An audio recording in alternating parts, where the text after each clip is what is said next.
அரசியல்ல ஆட்சி மாற்றத்தை எதிர்பார்க்குறீங்களா? ஆட்சி மாற்றத்தை எதிர்பார்க்கிறத விட ஒரு கிளாஸில் ஒரு பையனே ஃபஸ்ட் ரேங்க் எடுத்தால் மிஸ்ஸுக்கு போர் ஆயிரும்.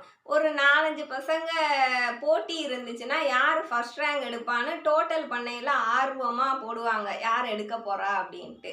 அதே மாதிரி தான் அரசியல்லையும் ஒரு கட்சி மட்டுமே இருந்துச்சுன்னா அந்த கட்சி தான் ஜெயிக்கும். டிவியை ஆஃப் பண்ணி போடு அப்படின்ட்டு வாக்கு எண்ணிக்கையும் போது மக்கள் சொல்லிடுவாங்க.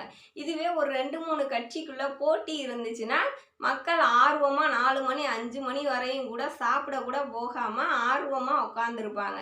அதனால் விஜய் அரசியலுக்கு வந்தவர் திரும்ப போயிடாம கலைஞர் ஜெயலலிதாவுக்கு இடையில எவ்வளோ நல்லா போட்டி இருந்துச்சோ அதே மாதிரி ஒரு டஃப் காம்போவாக இருக்கணும்னு தான் நாங்கள் நினைக்கிறோம்.